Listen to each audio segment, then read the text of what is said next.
믿지 말라 원칙이 있어요. 노년에. 뭘 믿지 마라? 첫 번째로 배우자를 믿지 말래. 남편을 믿지 말라 이거예요. 재산 관리를 어떻게 해야 돼? 노년에 공동으로 해야 돼요. 한번 어떤 할아버지가 어느 대학에 재산을 100억인가 할머니하고 상의도 안 하고 기증한 적 있죠? 저는 그거 바람직하지 않다고 생각해요. 혼자 번 거 아니잖아요. 같이 버는 거 아니야, 같이. 그러니까 할머니들 지금 재산 많은 재산은 아니겠지만은 그래도 재산 읽은 거 남편 혼자 읽었어요? 아니죠? 근데 남편이 할머니하고 상의도 없이 둘째 아들 보증 딱 써주고 왔어. 근데 그게 싹 날라가 버렸어. 그러면은 남편 보면 미워요, 안 미워요? 죽을 때까지 미운 거예요. 그건 삶하고 직접 연결되기 때문에. 그러니까 배우자를 믿으면 안 돼요. 제가 본당 신부할 때 농담 반 진담 반으로 항상 그래요. 마누라를 믿지 말아라. 그럼 할아버지들 와서 신부님 그래도 우리가 어떻게 살았는데 마누라가 내 돈을 해먹을 수가 있겠어요?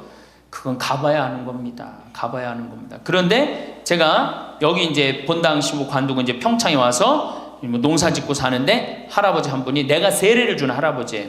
그 할아버지가 배 만드는 회사의 공장장이셨어요. 대단한 분이죠. 정말로 멋있게 생기셔서 머리도 쫙 넘기고. 그런데 저한테 와갖고 나하고 얘기를 좀 하자고 그러더라고요. 그래서 신부님이 교리하고 신부님이 강론할 때 마누라를 믿지 말고 자식을 믿지 말라고 그랬는데 제가 그 얘기 들었을 때 내가 이 가정을 위해서 평생을 노력했는데 나를 무시할 수 있을까 그런 생각을 했대요. 근데 당신이 은퇴하고 난 다음에 자식들 아파트 한 채씩 다 사주고 평생 배 만든다고 자식들은 서울에서 살지만 본인은 저 아래 가서 살았단 말이야. 너무너무 미안해갖고 이 아파트 이름도 부인 이름으로 해주고 부인한테 2억인가 3억인가 현찰로 줬대요. 그러니까 자기 가족인 걸 다 나눠준 거예요. 근데 그게 딱 나눠주고 나니까 부인이 이혼하자고 그랬대요. 이혼하자고. 정말로. 그래서 너무 놀랬대요. 왜 난 평생 당신 자식들 키우고 뒷바라지만 했는데 당신 평생 해고 싶은 대로 다 하고 이제 집에 들어와서 나보고 뒷바라지 하라는 거냐? 난 못한다. 그러더라는 거예요. 그래갖고 그러면 나 혼자 살 돈이라도 줘라. 그 돈을 내가 왜 주냐? 그 할아버지가 나한테 와서 울면서 얘기하는 거예요. 절대 배우자를 믿으면 안 돼. 우리 어머니가 한 6년 전인가 아버지가 이렇게 자식들이 용돈 주면 이렇게 통장에 돈을 모아두는 통장이 있어요. 한 500만 원인가 600만 원 모아졌는데 어머니가 꼬신 거예요. 70이 돼서 여보 우리 살면 얼마나 사냐. 우리 수의나 좀 하나 해두자. 당신 거 내 거 나중에 자식들 불편하지 않게. 그럼 우리 아버지 또 착하니까 이제 갚는다고 어머니가 뭐 3월인가 4월에 돈 나오는 게 있으니까 1월 달에 수의하자고. 그래갖고 아버지가 줬대요. 갚는다고 그래서. 지금도 아직도 안 갚았어요. 지금도. 이 마누라를 믿으면 안 돼요. 마누라를 믿으면. 그리고 또 한 가지 중요한 거. 수의해놨는데 지금 6년 전인가 7년 전에 600만 원인가 700만 원짜리 2분 수의해놨는데 그거 지금 죽지도 않고 그거 장롱에서 썩고 있어. 썩고. 제발 그런 짓 하지 마세요. 수의는 왜 안 한? 내가 지금도 그래. 그 600만 원 거 갖고 먹는 거 사 먹었으면은 무지하게 사 먹었을 거야. 동네 할머니들 다 사주고 멋있게 살았을 거야. 그런데도 어떻게 죽지도 않을 거면서 그런 거 해도. 우리 어머니 아버지는 뭐 제가 이거 장담하는 건 좀 그랬지만 지금 근력으로는 최소한 10년은 더 사세요. 그러니까 20년 후에 죽을 수의를 이른해 해둔다는 게 말이 돼요? 안 되는 거지. 그러니까 우리 할머니들 외로우니까 동네에서 막 뭐 화장지도 주고 뭐 바가지도 주고 그냥. 그리고 결정적으로 한 방에 싹 해가는 거 뭐 비싼 거 하나 다 그냥 사기당하고 그러는 거야. 참 그래서 공부해야 되는 거예요. 그래서 정규학교가 필요해야 되니까 4년제.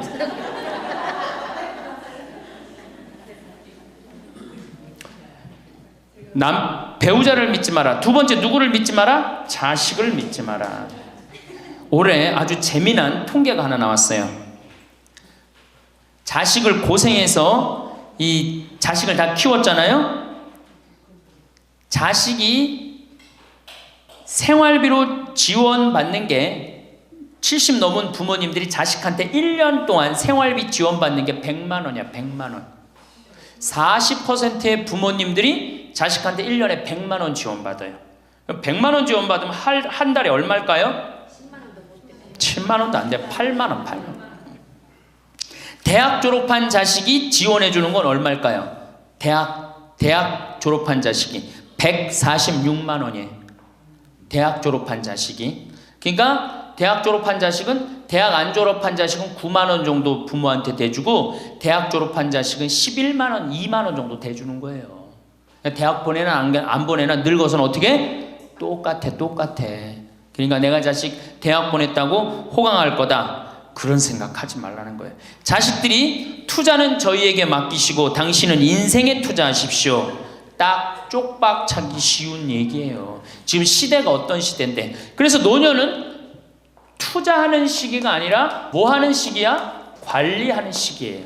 투자하는 시기가 아니라 관리하는 시기야. 노년은. 그러니까 우리 할머니들은 내가 가지고 있는 걸 얼마나 관리하느냐에 따라서 삶이 결정돼. 그리고 이 투자라는 거 재미난 얘기 하나 해줄게요. 또 자, 미국이 인베스트 뱅크라고 그래요. IB 은행이라고 그래요. 투자 은행이라고 그래요. 미국 놈들이 우리나라 IMF 터졌을 때 자기네들 은행에서 투자 막 해갖고 우리나라 거 다 싼 값으로 다 사갔죠? 그 놈들 지금 어떻게 됐어요? 지금 미국이 어떤 꼴 나요? 10년 전 우리나라 꼴 똑같이 나왔고 나라 도산하게 생겼어요. 미국이. 투자라는 건 위험한 거예요. 투자라는 건. 이게 자본주의가 결코 좋은 게 아니에요. 자본주의가. 이 도둑놈들이지. 돈 모아갖고 가난한 거 뺏어갖고 열심히 일고 오는 거 다 뺏어가고, 이게 현대 자본주의야. 좀 어려운 얘기하면 신자유주의라는 거야. 이건 뭐 알 필요도 없지만 하여튼 굉장히 나쁜 거예요. 미국 놈들이 주장했던 거고. 누가 반대한 거야? 요한 바오로 2세 교황님이 철저하게 반대하고, 지금 베네딕토 16세 교황님도 철저하게 반대한 게 바로 신자유주의예요. 신자유주의라는 게 뭐냐? 미국에 돈 많은 놈들이 우리나라 회사 살 수 있는 거, 그게 신자유주의예요.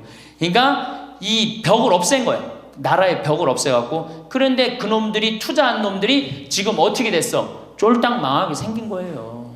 그러니까 지금은 어디든 내가 가지고 있는 걸 잘 관리하는 게 훨씬 중요한 거예요. 우리 할머니들 지금 뭐 어디 땅 사갖고 땅값 뛰면 뭐 하려고. 내가 아파트 지금, 내가 어떤 할머니를 보니까 83살인데 판교에 청약을 했어. 판교에 청약을. 그럼 83살 먹은 할머니가 판교에 청약한 이유는 오로지 뭐 하나야? 자식한테 물려주려고 그러는 거. 왜? 10년, 뭐 지금은 또 제도가 바뀐다고 그러지만 10년 동안 그 판매를 못하게 돼 있어요. 아파트를 한번 사도. 안타까운 거죠. 그거 할 돈 있으면 10년 동안 할머니 시컨 쓰다 죽어야 되는데, 죽으면서까지 누구 생각하는 거? 우리는 자식들 생각하는 거야. 참 제발 그러지 마세요. 다 쓰다가 남으면 누구한테 갖다 줘?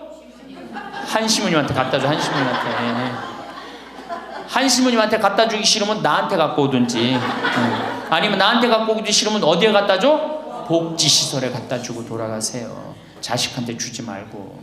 자, 이거 다 들어요. 평화방송 나중에 다 볼 거니까 걱정하지 마시고. 자, 인간은 살아있는 동안 기필코 노년기를 맞이할 수밖에 없다. 각기 연령층에 따라 특별한 은총을 갖고 있기에 늙는다는 것을 굳이 슬퍼할 이유는 없다.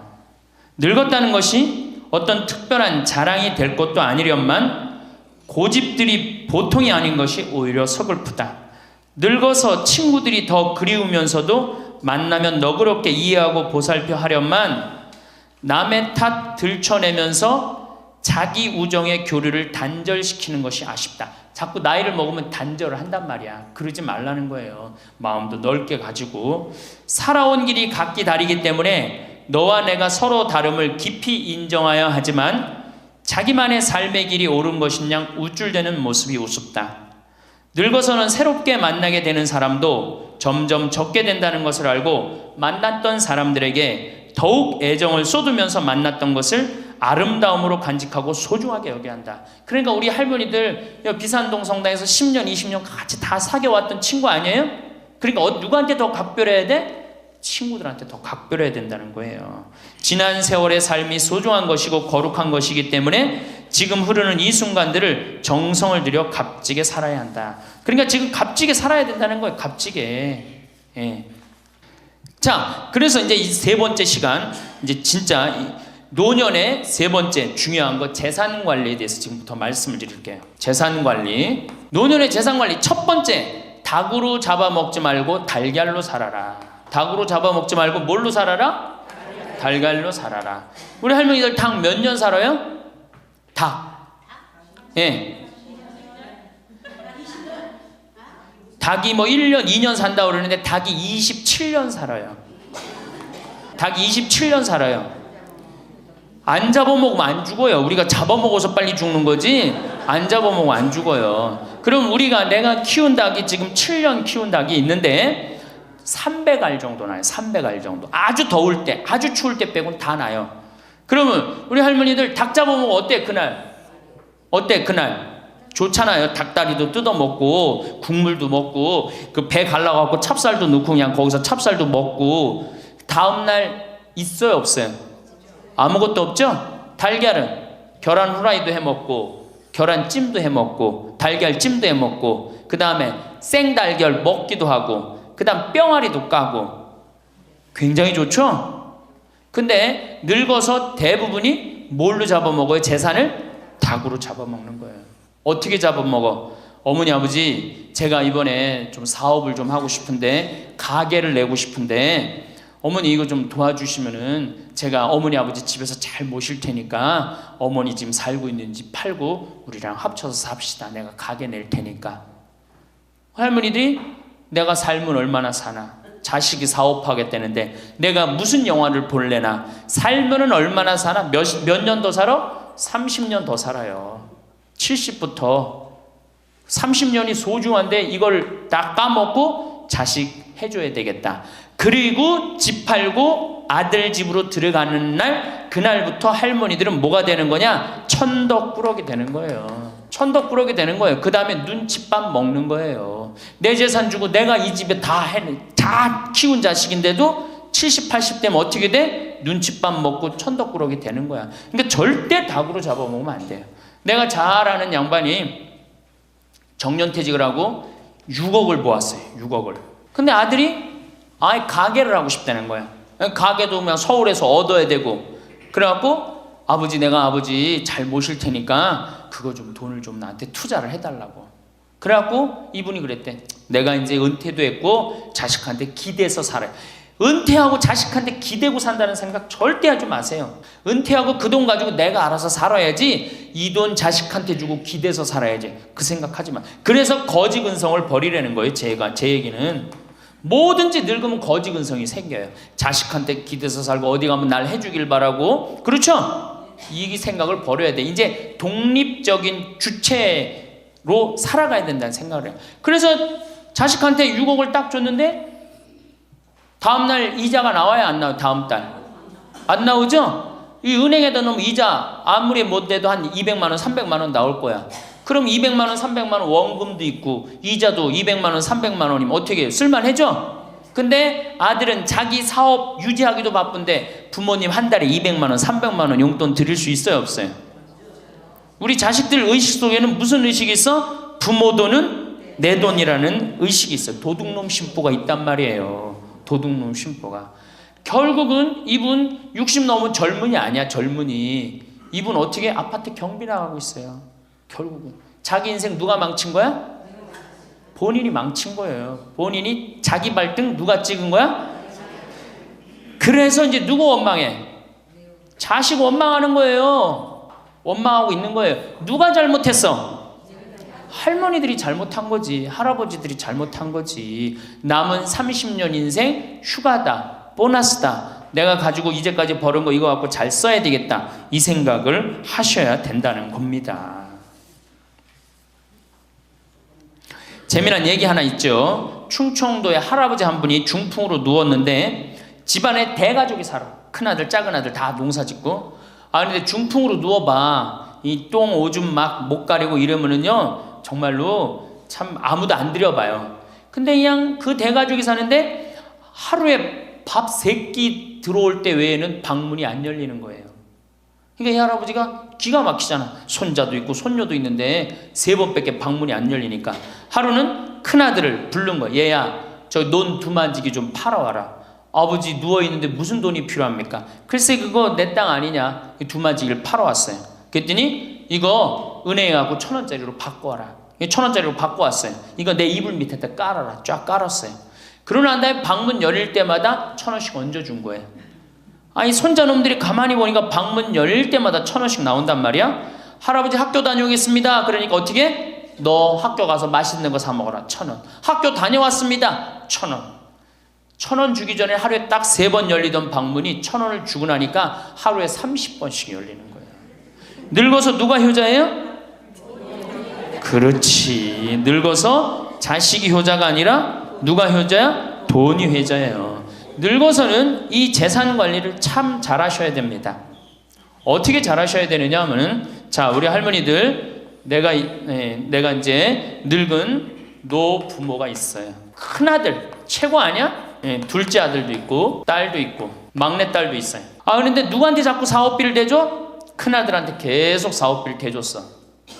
그런데 부모한테 돈 뺏어갖고 사업하는 놈 중에 성공하는 놈들 없어요. 쉽게 들어온 거 갖고 어떻게 성공을 해요?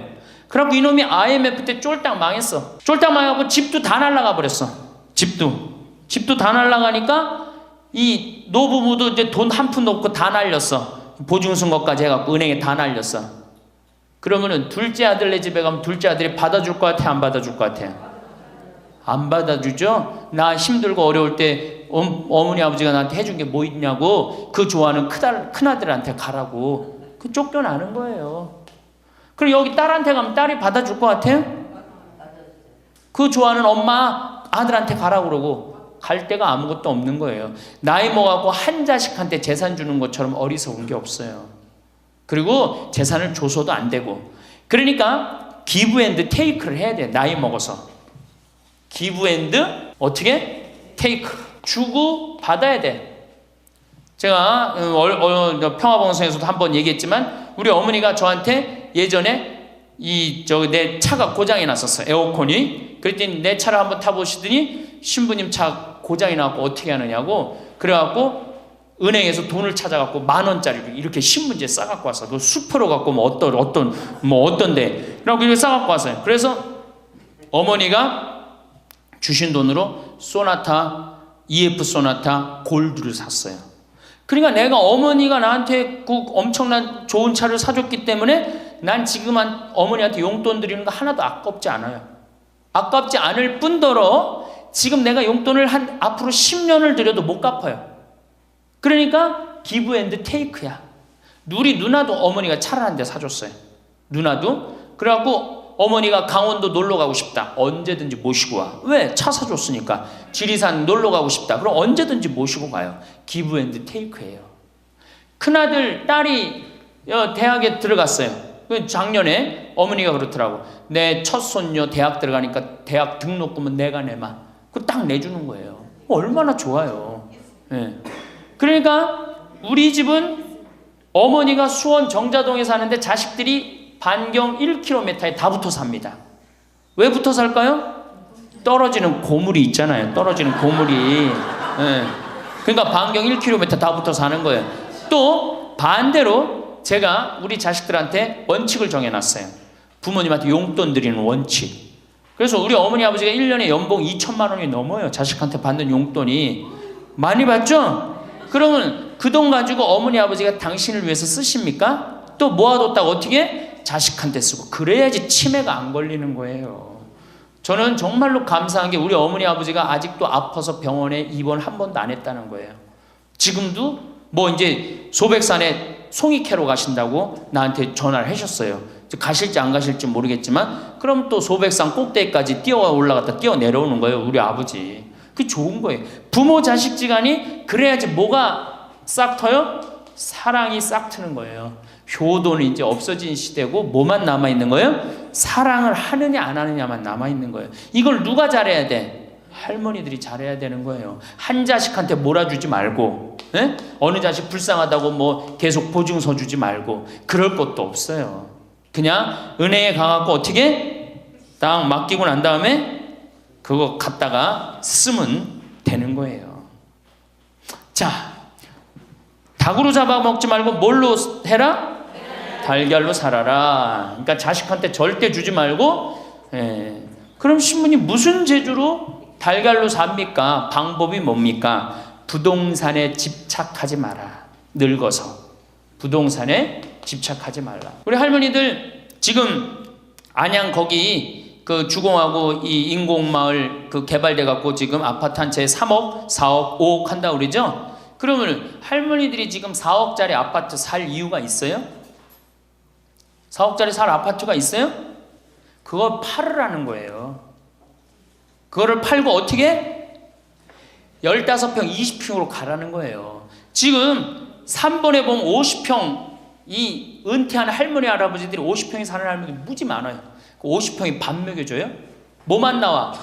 관리비만 더 나올 거 아니야. 관리비만. 근데 어떤 할머니들이 그런 할머니들이 있어. 자식들이 찾아오면은 집이 넓어야 되지 않느냐고. 자식들이 1년에 몇 번 찾아오는데 1년에 두세 번밖에 더 와요? 추석 때, 생일 때, 그 다음에 설 때. 그 외에는 거의 안 찾아온단 말이에요. 그걸 위해서 50평짜리를 그냥 깔고 앉아서 20년, 30년 앉아 있는다는 건 말도 안 되는 거예요. 그러니까 미국은 부동산이 30%, 금융이 70%라는 거예요. 그러니까 만약에 좁은 집에 해갖고 은행에다가 이 집 3번에 뭐 5억, 6억이라는데 그거 은행에다 넣어놓으면은 어머니, 아버지 인사 갈게요. 그래, 인사 오면 내가 호텔로 와라. 호텔에서 내가 맛있는 거 사줄 테니까. 그리고 먹어서 보내요. 그걸 뭘 집에서 그걸 기다리고 있어요. 그래서 부동산 지금 영모기지론이라는 거 아시죠? 자, 지금 4억짜리 아파트를 팔았어.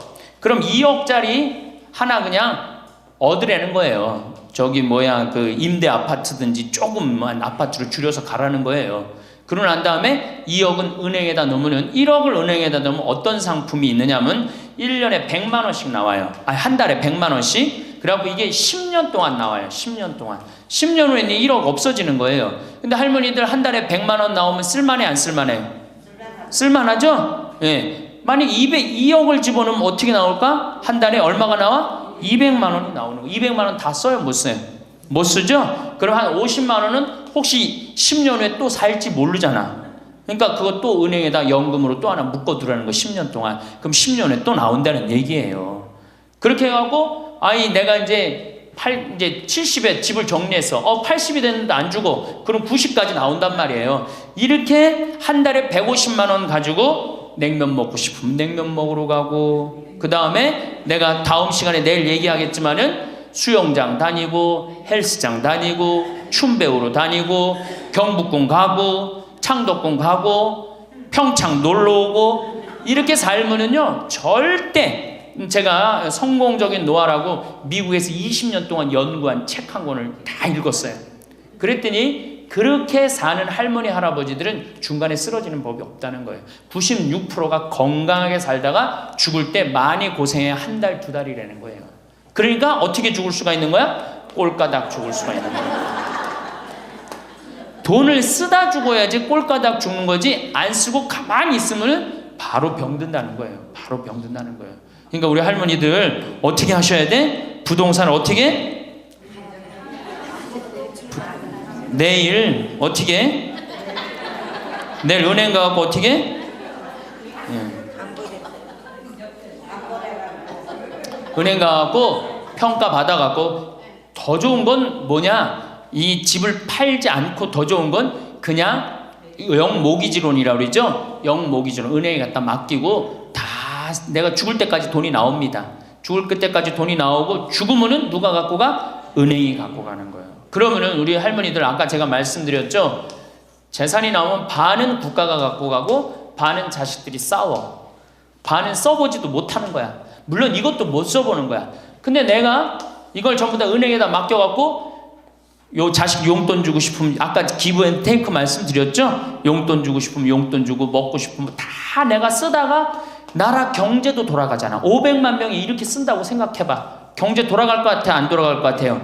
잘 돌아가요. 쓰고 싶은 거 쓰고 하고 싶은 거 하고 다니고 싶은 거 다니고 다 하다가 죽으면 누가 갖고 가? 은행이 갖고 가는 거야. 자식도 안 싸우고 얼마나 좋아요. 그러니까 닭으로 잡아먹지 말고 뭘로 살아라? 달걀로 살아라. 그 다음에 부동산에 집착하지 말아라. 그 구리에 있는 성 베드로 대학이라는, 구리 성당에 있는 성 베드로 성당에 강의를 갔어요. 그랬더니 강의하기 전에 할머니들이 다 일어나더라고. 봉사자들이 딱 앉더니 수업하기 전에 한 번씩 노인 10계명을 딱 하는데 그분들이 정한 것 같아. 근데 너무 멋있더라고. 그래서 요거 읽어 한번 드릴게요. 1. 당황해하거나 성급해하지 말고 뛰지 말라. 나이를 먹으면 자꾸 당황할 때가 많죠? 그렇죠? 그리고 막 여기 할머니들 여기 와갖고 방이 어딘지 모르고 막 옥상으로 올라가는 할머니들도 있어요. 그런데 그럴 때 어떻게? 당황해하지 말고 성급해하지 말고 물어보면 돼. 근데 나이를 먹으면 자꾸 당황을 하고 성급해. 그리고 안 되면 그 다음에 신경질을 부려요. 왜 이러느냐고. 할머니들 아까 저 밑에서 여기 위에 올라올 때 힘들었어 안 힘들었어요? 그 여기 모든 할머니들이 우리 계단에 올라올 때 막 승질을 내. 힘들다고. 이렇게 꼭대기에 있느냐고.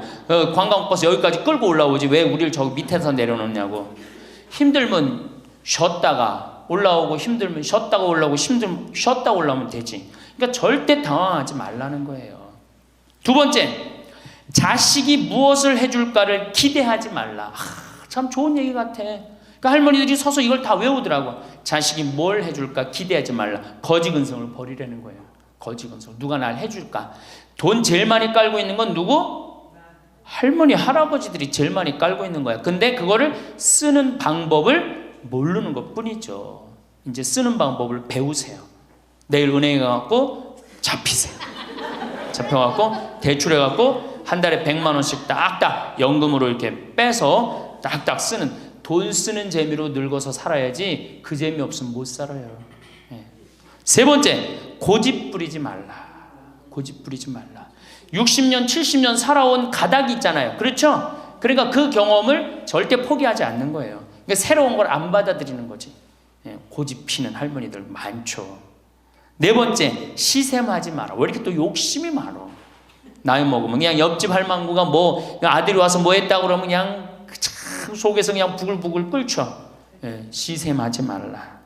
다섯 번째, 공치사하지 말라. 이것도 참 좋은 것 같아. 공치사. 내가 니네들 어떻게 키웠는데, 내가 니네들 어떻게 키웠는데, 아플 때 업어서 밤에 이 약국에 달려가고 막 두들겨갖고 내가 너를 어떻게 키웠는데. 그냥 대동아 전쟁부터 뭐 그렇게 할 얘기가 많아. 얘기만 하면 그냥 대동아 전쟁에 시집와갖고 고생한 얘기, 6.25 전쟁 때 피난 간 얘기, 전쟁 끝나고 나면 똥구멍이 찢어지게 가난한 게 고생한 얘기, 그냥 줄줄이 그냥. 어떤 할머니는 비산동에 있었던 그 할머니는 아마 돌아가셨을 거야. 굉장히 나이 먹은 할머니인데 고해소에 들어오면요 3공학에 잘못한 거, 4공화국에 잘못한 거, 5공화국에 공화국별로 죄를 고백해요. 근데 이 할머니는 죄의 본질은 뭐야? 이렇게 힘들게 내가 살아왔는데, 내가 자식 하나를 키웠는데 이 자식이 너무너무 속을 썩여갖고 지난주 너무 속상해갖고 줄미살 빠진 거야. 죄는 줄미살 빠진 건데 이 줄미살 빠지는 과정을 3공화국부터 설명을 해야 돼. 3공화국, 4공화국, 5공화국. 그런데 다음에 또 고해성사 보면 신부님 내가 3공화국 때, 4공화국 때, 5공화국 때 꼭 얘기를 해요. 변함없이 1년 365일 고해성사 들어오면 내가 외워. 그래. 저 할머니가 가면은 그래 3공화국 때 뭐 이승만 때 뭐 똑같이 해요. 다 외워. 내가 끝까지. 그러지 마세요. 공치사하지 말라는 거야. 내가 옛날에 너희들을 어떻게 키웠는데. 애들은 뭘로 들어? 그 잔소리로 들리는 거예요. 잔소리로. 그리고 과거를 얘기하는 건 불행한 거예요. 미래를 얘기해야 돼요. 미국에 할머니 한 분이 99살에 대학을 들어갔어요. 경영학과를 들어갔어요. 102살에 졸업한대요. 네 할머니 꿈이 뭔지 알아요? 102살에 졸업해갖고 취직해갖고 그거 버는 돈으로 아프리카의 어려운 애들 도와주는 게 꿈이야. 이 할머니는 99이라도 나가보기에는 할머니 아니에요. 대학생이지. 나이는 숫자에 불과한 거예요. 나이는. 그러니까 우리 할머니들 과거 얘기하지 말어. 뭘 얘기해? 미래. 앞으로 뭘 할 거다. 내가 앞으로 3년 동안 돈 모아서 성지순례 갈 거다. 김계한 성당 갈 거다. 3년 동안 돈 모아서 내가 제주도 이시돌 목장 갈 거다. 내가 돈 모아갖고 뭘 할 거다. 미래를 얘기하란 말이야. 과거 얘기하지 말고. 신부 우리가 다 살았는데 다 살긴 뭘 다 살아. 아직도 20년 30년 남아있는데. 네, 여섯 번째, 날마다 샤워하라. 이것도 참 멋있는 것 같아. 날마다 샤워하라. 안 씻고 사는 할머니들 많죠? 그렇죠? 근데 날마다 샤워하는 거 참 좋은 것 같아. 날마다 속옷을 갈아입어라. 그렇죠? 예? 그러니까 항상 깨끗하게 살라는 거예요. 항상 깨끗한 옷, 예? 이쁜 한복 이런 것도 입고 곱게 좀 있으라는 거야. 맨날 이건 뭐 몸빼바지 비슷한 거 입고 그냥 돌아다니지 말고 파마도 좀 이쁘게 하고. 그러니까 내가 항상 하는 얘기 아니야. 여기 온 할머니들 지금 딸이 있는지 아들이 있는지 금방 구분이 돼. 아들만 있는 할머니는 어때? 파마를 어떻게 하고 와? 철모 뒤집어 쓴 것처럼 해고 와요. 아들만 있는 할머니들 몇 있어 지금 그런 할머니들. 예.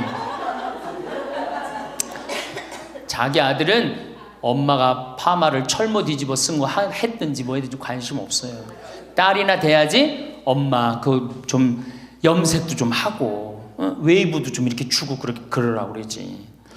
이 8번째, 많이 듣고 조금만 말하라. 많이 듣고 많이 들으라는 거니 공부하라는 얘기예요. 공부. 제가 내일 이제 그 얘기는 드릴 거예요. 그 다음에 9번째, 많이 움직이고 많이 걸어라. 이 굉장히 중요해요. 나이 먹으면 자꾸 근육이 땡기기 때문에 걷고 싶어 안 걷고 싶어요?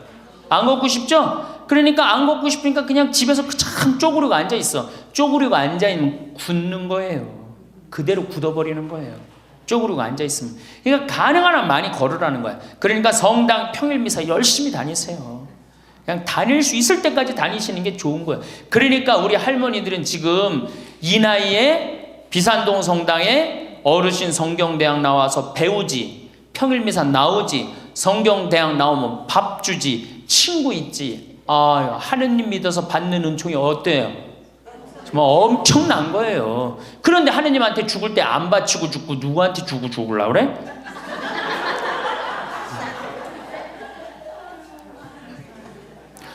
외국의 신앙이 깊은 사람들은요, 죽을 때 다 교회에 기증하고 죽어요.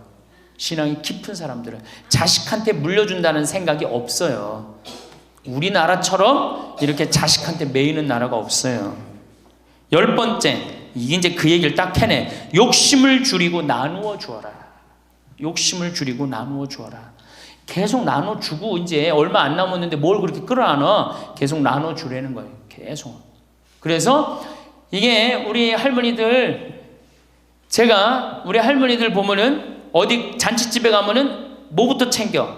음식 싸가려고 그러죠? 욕심 피는 거예요. 음식 싸가려고 그러고 하나라도 더 가져가려고 그러고. 아니 지금 가지고 있는 거 고아원에 떡 한 번 갖다 주고 무료영론에 밥 한 번 더 갖다 주는 게 지금 급선무지. 내가 싸갖고 가갖고 그거 다 상한 거 뭐 하려고 먹어. 그러니까 우리 할머니들 어르신 성경대학에 전심 줘야 안 줘요? 주죠? 1년에 보통 며칠 정도 얻어먹어요? 한 40일? 한 달에 4번 정도 먹으니까 방학 있고 그러면 한 40일 정도 얻어먹죠? 40일 얻어먹으면 양로원에, 무료 양로원에 가서 밥 한 끼 대접해야 될 거 아니야. 어르신 성경대학이 먹고 땡! 그렇지? 먹고 땡이죠? 그러니 이게 이게 하느님의 자식이 아닌 거지. 껍데기만 자식인 거죠. 이제 어떻게? 욕심을 줄이고 나누어 주어라. 난 이 구리성당 그 성베드로 대학에서 일어나고 이걸 외우는데 멋있더라고요. 그러니까 우리 할머니들도 이렇게 노년을 멋있게 사세요. 자, 이제 노인 학대를 아까 못하던 얘기 좀 하겠습니다. 노인 학대를 보면 정서적으로 41%가 정서적으로 노인을 무시하는 거예요. 늙었다고, 모른다고, 무식하다고. 엄마가 뭘 알아? 가만히 아무것도 하지 말고 가만히 있어. 근데 또 이 늙으면 아무것도 하지 말라고 가만히 있으라고 그러면 더 해요. 굳이 걸레 삶지 말라고 그래도 굳이 걸레 삶는다고 저기 뭐 통에다가 넣고 또 까먹고 또 그냥 완전히 다 태워 먹고. 그러니까 구박을 받는 거지. 왜 하지 말라는 짓을 골라세요? 그거 하는 시간 있으면 어떻게? 나가서 놀아. 밥 한다고 그냥 또 쌀 씻어 얹어갖고 다 태우고 그러지 마시고. 자, 그 다음에 학대가 41%, 방임이 24%야. 방임. 밥을 먹거나 말거나 방 청소를 해주지도 않고. 제가 봉성체 나가보면 당뇨병 걸린 할머니들 옷을 얼마나 갈아 안 입혔는지 냄새가요, 표현할 수 없는 냄새가 나요. 당뇨병 걸린 할머니들, 이 풍 걸려갖고 이렇게 누워있는 할머니들 집에 가보면은요, 냄새가 아주 묘한 냄새가 나요. 오줌 냄새, 똥 냄새, 군 냄새 막. 그래갖고 그냥 또 봉성체를 가보면은 다 자식 며느리 다 돈 벌러 가고 다 학교 가고 할머니만 혼자 있는 경우도 많아요. 그러니까 그냥 거기서 그냥 이불 속에서 그냥 있는 거예요. 참 그런 거 보면 참 마음이 안타깝죠. 이게 뭐 80, 90된 어머니한테 용돈 드린다는 것은 말할 것도 없어요. 말할 것도 없어요. 전 가끔 이 술이 들어오면은 아버지한테 드려요. 그럼 아버지가 양로원에 노인정에 가고 친구들이랑 먹고 아주 근사하게 고기도 제가 사다 드려요. 고기도 노인정에 친구들이랑 구워 먹으라고. 사실은 제가 아주 강조하는 거지만 여러분들은 자식들보다 누가 더 중요해요? 친구가 훨씬 중요해요. 전신 같이 먹어주고 화투 같이 쳐주고 같이 한탄 신세, 자기 신세 한탄 같이 들어주는 거 누구밖에 없어? 친구가 더 중요한 거야. 그러니까 손자들 용돈 줄 생각하고 그냥 꼬깃꼬깃 모아두지 말고 그 돈 꺼내갖고 어떻게 친구랑 같이 칼국수 사 먹고 냉면 사 먹으란 말이에요. 제일 중요한 거예요. 이 노년의 유대라는 거는 노년의 유대 관계. 내가 집에서 돈 쓰기 싫어갖고, 사실 돈 쓰기 싫어갖고 안 나가는 할머니들도 많아요. 돈 아까워서. 그래갖고 그냥 집안에 가만히 있잖아요. 그 할머니는 완전히 고립되는 거예요. 내가 친구를 만나갖고 같이 걱정도 해주고, 아픈 친구에서 기도도 해주고, 또 아픈 친구 손잡고 평창에도 같이 와주고, 이게 살아가면서 치매 안 걸릴 수 있는 굉장히 중요한 길 중에 하나예요. 난 안 주고 안 받는다. 난 늙었으니까 안 주고 안 받는다. 그런 생각 하지 마시라는 얘기입니다. 세 번째는 이 할머니들이 어떻게 구박을 받냐? 구타야, 구타. 구타가 20%예요, 20%. 때리는 거예요, 때리는 거. 늙은 엄마, 늙은 아버지 때리는 거 말 안 들으면은 정말로 때리는 경우 참 많아요. 정말 기가 막힌 일이 지금 벌어지고 있는 거예요. 근데 이 기가 막힌 일이 왜 벌어져? 이유는 딱 한 가지야. 안 죽어서 벌어지는 거, 안 죽어서. 40살에 죽고 50살에 죽고 60살에 죽으면은 이런 구박 받아요, 안 받아요? 이게 70도 살고 80도 살고 90도 사니 이게 자식들이 지치는 거예요. 그러니까 자식들이 나를 좀 무시해도 섭섭해할 게 없어요. 이제 이렇게 이 보너스 인생 요거는 누가 책임져야 돼? 내가 책임져야 돼요. 내가 똑똑해져야 된다는 얘기야. 그래서 정규 학교를 만들어야 돼요. 60 넘어갖고 64살까지 학교 다니게 해갖고 이거 졸업한 사람만 100살까지 살게 해줘야 돼. 이거 졸업 안 하면은 뭐 어디로 보내든지 해야지. 이게 그냥 바보같이 살면서 자식들도 원수되고 본인들도 고통스럽고 그냥 마지막 인생을 그렇게 미움, 원망, 저주 속에서 살다가 죽으면 천당 갈 것 같아, 못 갈 것 같아요? 행복한 상태에서 죽어야지 천당 가요. 요한 바오로 2세 교황님, 난 천당 100번 가고도 남은 분이라고 생각해. 왜? 죽으면서 뭐라고 그랬어요? 나는 행복했다, 니네들도 행복해라, 그러고 가셨잖아. 그러니 천당 가시죠. 정말로 이 세상에서 하느님 나라같이 산 분이 천당 가는 거예요. 그러니까 우리 할머니들 지금 중요한 건 웰빙 그러는데 누구 웰빙이 제일 중요해? 할머니 할아버지도 웰빙이 제일 중요한 거야. 나머지 20%는 어떻게 하느냐? 네 번째 노인 구박은 늙은 부부가 서로 구박하는 거야. 늙은 부부가 서로 죽으라고, 나가 죽으라고, 너 그러려면 나가 죽으라고. 늙은 부부가 처음 시집 올 때 다섯 못했던 마누라가 나이를 먹을수록 거칠어지죠. 그렇죠? 얌전해지긴 뭐가 얌전해? 지금 우리 할머니들 할아버지들한테 얌전해, 안 얌전해요? 막 소리 지르고 그러잖아요. 오히려 누가 얌전해? 할아버지들이 얌전해져. 늙으면 이상하게. 그러니까 할아버지들이 여성스럽고 할머니들이 남성스러워져요. 그냥 어떤 할아버지가 이제 나이를 먹으면 먹을수록 이 기가 죽어갖고 할머니가 말을 안 듣는 거야. 저녁을 먹으려고 그러는데 안방에서 마누라 오늘 저녁 뭐 했어? 국은 뭐 끓였어? 근데 아무 대답이 없는 거. 부엌에서 딸그락 소리는 들리는데.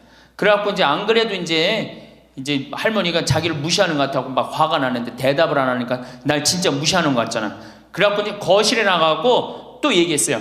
마누라, 오늘 저녁 뭐 했냐니까 국 못 끓였어. 그런데도 딸그락 소리는 들리는데 아무 대답이 없는 거예요. 그래갖고 이제 너무 열받아갖고 부엌에 가갖고 이제 소리를 지르는 거예요. 아니, 오늘 저녁 뭐 했는데 왜 무시하느냐고, 왜 대답을 안 하느냐고. 그랬더니 할머니 하시는 말씀이, 내가 콩나물국이라고 3번이나 대답했는데 왜 이렇게 자꾸 떠드느냐고. 그러니까 할아버지 자기 귀 먹은 건 생각 안 하고 뭐만 생각나는 거예요. 할머니가 대답 안 했다는 것만 섭섭한 거야. 늙으면 그러니까 자꾸 자기 자신은 모르고 뭐만 생각해? 섭섭한 것만 생각하는 거. 섭섭한 것만. 이게 서로 이해하고 감싸줘도 전차를 판국인데, 이게 서로 구박하면 되겠어요. 이제는 누구밖에 없어? 할머니, 할아버지들밖에 없어요. 이제 만약에 돌아가시면 어떻게 돼요? 고아되는 거예요. 고아되는 거. 할아버지들 돌아가시면 우리 할머니들 뭐 돼? 고아되는 거예요. 작년에 여기 할아버지, 여기 고아할머니 몇 분 계신가 보다. 작년에 할아버지 한 분이 81살 되신 할아버지예요. 오셔갖고 그러는 거예요. 두부도 만들어 먹고, 여기 또 5월 6월달 경치가 너무 좋잖아요. 찰떡도 만들어 놓고. 근데 할아버지가, 신부님, 이렇게 좋은데 나 혼자 오니까 별로 안 좋아요. 우리 마누라하고 나하고는 부부 음식이 너무 좋았는데 작년에 마누라가 죽었다는 거예요. 그런데 더 여기 오니까 더 쓸쓸해 되는 거야. 이 좋은 거 같이 봤으면 얼마나 좋을까. 이 앞에 강 바라보고, 탁 저녁에 모닥불 펴놓고 놀고, 아까 두부 만들어갖고 막걸리 한잔하고, 이 좋은 걸 같이 했으면 얼마나 좋았겠느냐 이거예요. 그러니까 우리 할머니들 자식들 걱정하지 말고 누구 걱정해줘? 할아버지들 걱정해줘요. 자식들 뒷거 챙겨줄 거 있으면 누구 보약해드려? 할아버지 보약해드리세요. 자식은 우리나라처럼 자식한테 매이는 나라가 없어요. 그리고 자식들도 못된 거죠. 부모님이 이제 60 됐으면은 부모님 그동안 모은 재산으로 행복하게 살게 도와줘야 되는데 그걸 끝까지 뺏어 먹으려고 그러는 게 대한민국 자식들이에요. 나쁜 자식들이에요. 제가 보기에는. 제가 2번 강의를 했더니 할머니 한 분이 저한테 기가 막힌 시를 하나 저한테 주셨어요. 제목은 허무입니다. 허무. 부생 모육 그 은혜가 태산보다 높고 큰데 청춘 남녀 많다지만 효자 효부 안 보이네. 시집가는 새색시가 시부모를 마다하고 장가가는 아들들은 살림나기 바쁘도다. 그러니까 아들 키워도 소용없다니까. 그냥 여우 같은 마누랑 그냥 쫓아나가기 바쁘다 이거죠. 제 자식이 장난치면 싱글벙글 웃으면서 부모님이 훈계하면 듣기 싫은 표정이네. 시끄러운 아이 소리 잘한다고 손뼉치며 부모님의 회심소리 듣기 싫어 빈정대네. 제 자식이 오줌 똥은 맨손으로 주무르나 부모님의 기침갈에 불결하여 밥 못 먹네. 과자 봉지 들고 와서 아이 손에 쥐어주고 부모 위에 고기 한 근 사올 줄을 모르도다.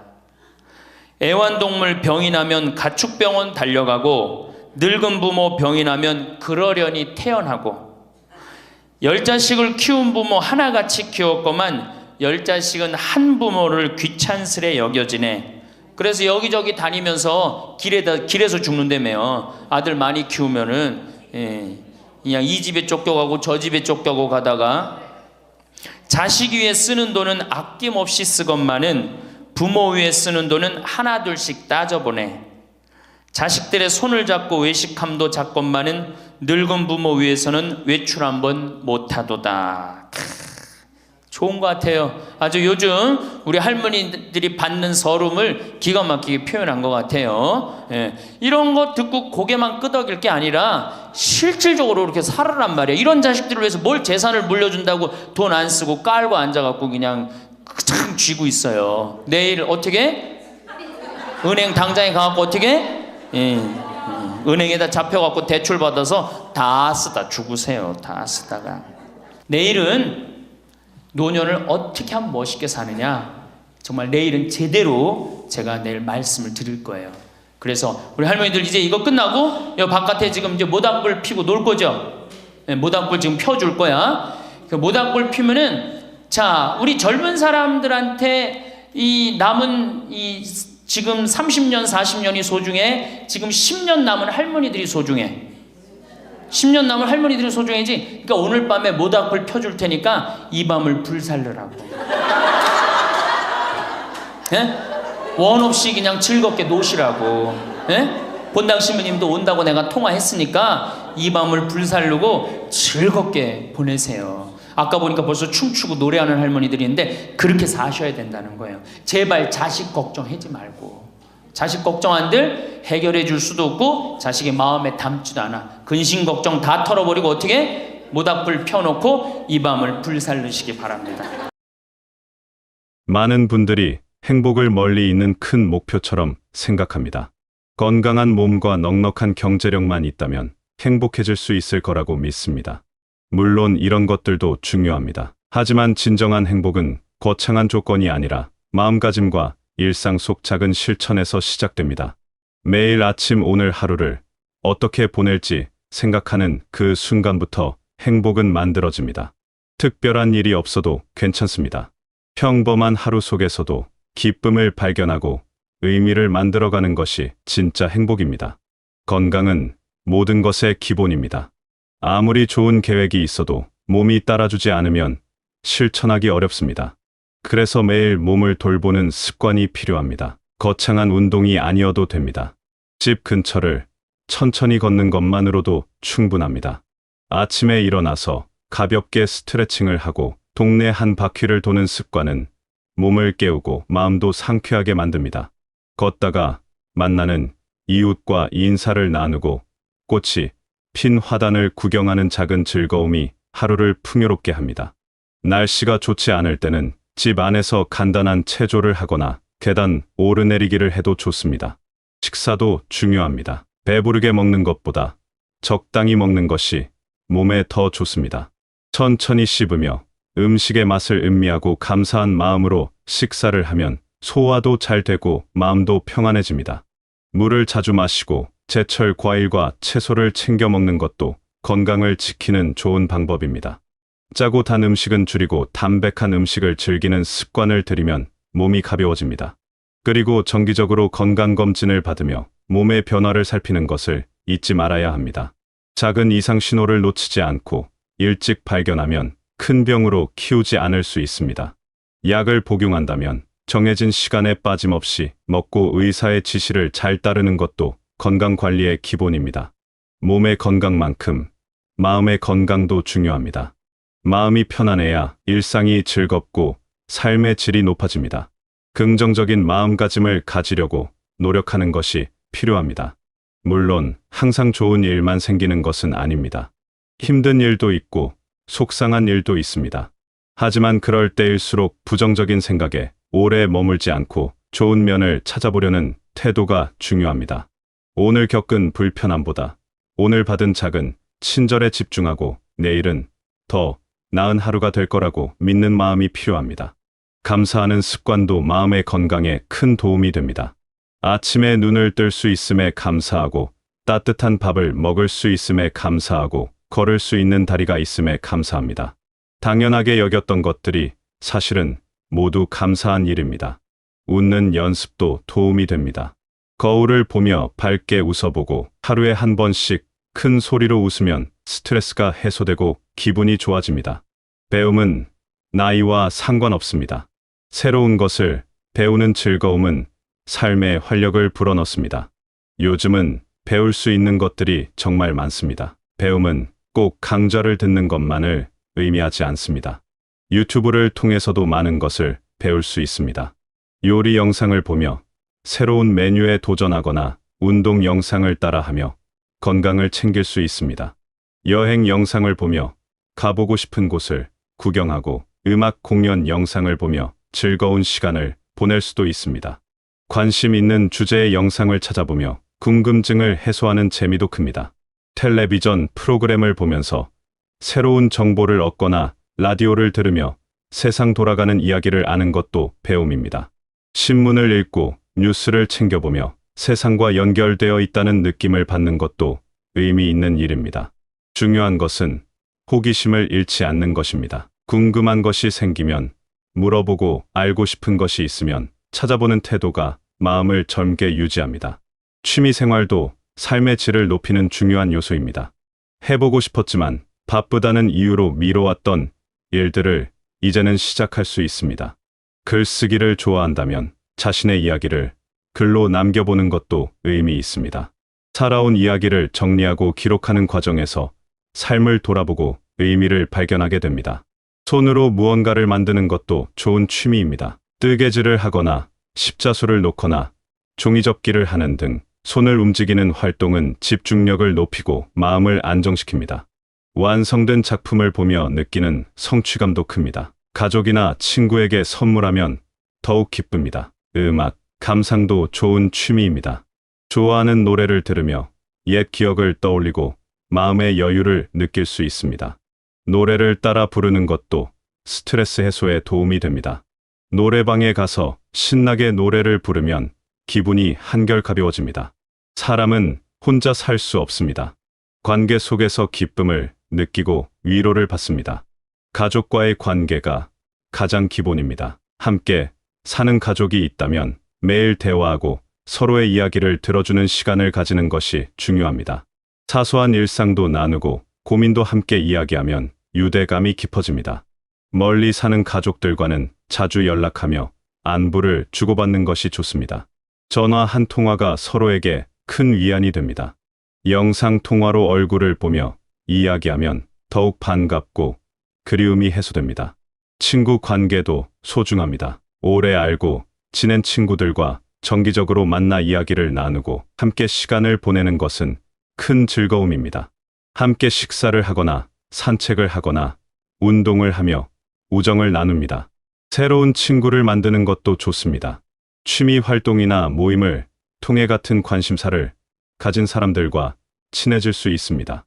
처음에는 낯설고 어색할 수 있지만 용기를 내어 다가가면 좋은 인연이 될 수 있습니다. 함께 웃고 이야기하며 시간을 보내다 보면 외로움이 사라지고 마음이 따뜻해집니다. 좋은 관계를 유지하는데 중요한 것은 표현입니다.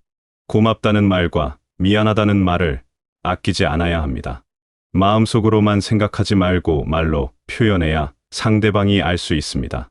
사랑한다는 말도 자주 해야 합니다. 가족에게도 친구에게도 사랑과 감사를 표현하는 것이 관계를 더욱 단단하게 만듭니다. 먼저 연락하는 용기도 필요합니다. 상대방이 연락하기를 기다리지 말고 내가 먼저 안부를 묻고 만남을 제안하는 적극성이 관계를 살립니다. 작은 선물을 주고받는 것도 관계를 따뜻하게 만드는 방법입니다. 봉사 활동도 좋습니다. 큰 봉사가 아니어도 괜찮습니다. 누군가에게 도움이 된다는 느낌은 자존감을 높이고 삶의 의미를 찾게 합니다. 복지시설에서 필요한 물품을 기부하거나 재능 기부를 하는 것도 좋은 방법입니다. 자신이 할 수 있는 범위 내에서 작은 실천을 하는 것이 중요합니다. 누군가의 말벗이 되어주거나 심부름을 도와주는 것만으로도 큰 도움이 됩니다. 지역 사회 활동에 참여하는 것도 좋습니다. 주민센터나 복지관에서 진행하는 프로그램에 참여하면 같은 지역에 사는 사람들을 만나고 소통할 수 있습니다. 함께 운동하는 모임이나 취미 동호회에 가입하는 것도 좋습니다. 정기적으로 모여서 활동하며 소속감을 느끼고 새로운 친구들을 만날 수 있습니다. 지역 행사에 참여해서 축제를 즐기고 주민들과 어울리는 것도 즐거운 경험입니다. 마을 회의에 참석해서 의견을 내고 함께 문제를 해결하는 과정에서 보람을 느낄 수 있습니다. 환경을 위한 작은 실천도 의미 있습니다. 분리수거를 철저히 하고 일회용품 사용을 줄이며 에너지를 절약하는 습관은 지구를 위한 일입니다. 다음 세대에게 더 나은 환경을 물려주기 위한 작은 노력이 모여 큰 변화를 만듭니다. 텃밭을 가꾸며 직접 채소를 키우는 것도 환경에 좋고 건강에도 좋습니다. 걷거나 대중교통을 이용하는 것도 환경 보호에 도움이 됩니다. 음식물 쓰레기를 줄이고 물을 아껴 쓰는 습관도 중요합니다. 행복은 멀리 있지 않습니다. 오늘 하루를 충실히 사는 것이 행복입니다. 아침에 일어나서 감사한 마음으로 하루를 시작하고 작은 일에도 기쁨을 느끼며 저녁에는 오늘 하루를 돌아보며 만족하는 것입니다. 큰 계획이나 목표가 없어도 괜찮습니다. 오늘 할 수 있는 일을 하고 만날 수 있는 사람을 만나고 느낄 수 있는 기쁨을 느끼는 것으로 충분합니다. 자신에게 너그러워지는 것도 중요합니다. 완벽하지 않아도 괜찮습니다. 실수할 수도 있고 계획대로 되지 않을 수도 있습니다. 그럴 때 자책하지 말고 있는 그대로의 자신을 받아들이는 것이 필요합니다. 자신을 사랑하고 아끼는 마음이 행복의 시작입니다. 다른 사람과 비교하지 않고 자신만의 속도로 살아가는 것이 중요합니다. 남들이 뭐라고 하든 자신이 행복하면 그것이 가장 좋은 삶입니다. 작은 변화도 큰 의미가 있습니다.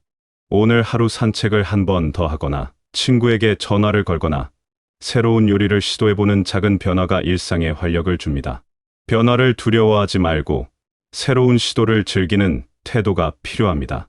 실패해도 괜찮습니다. 시도한 것만으로도 의미가 있습니다. 다시 도전하면 됩니다. 매일 조금씩 나아지려고 노력하는 마음이 삶을 풍요롭게 만듭니다. 하루하루가 모여 한 달이 되고 한 해가 됩니다. 매일 작은 행복을 쌓아가는 것이 결국 행복한 삶을 만듭니다. 거창한 무언가를 이루려고 애쓰지 않아도 됩니다. 평범한 일상 속에서 의미를 찾고 감사하며 사는 것이 진정한 행복입니다. 아침 햇살이 따뜻하다고 느끼고 밥이 맛있다고 느끼고 사랑하는 사람의 목소리를 듣고 행복하다고 느끼는 것입니다. 자신만의 행복을 그려보시길 바랍니다. 다른 사람의 기준이 아니라 자신의 기준으로 행복을 정의하고 그것을 향해 나아가는 것입니다. 무엇이 자신을 행복하게 만드는지 생각해보고 그것을 실천하는 것입니다. 꽃을 보는 것이 행복이라면 매일 꽃을 보러 가고 음악을 듣는 것이 행복이라면 매일 음악을 듣는 것입니다. 단순하지만 확실한 행복입니다. 여러분은 충분히 가치 있는 존재입니다. 지금까지 살아온 모든 순간이 의미 있고 앞으로 살아갈 모든 날도 소중합니다. 자신을 믿고 사랑하며 오늘을 충실히 살아가시길 바랍니다. 행복은 먼 미래가 아니라 바로 지금 이 순간에 있습니다. 오늘 하루도 감사하고 내일도 기대되는 그런 삶을 사시길 바라겠습니다. 여러분의 모든 날이 빛나고 따뜻하기를 진심으로 응원하며 행복이 언제나 함께 하시길 바라겠습니다.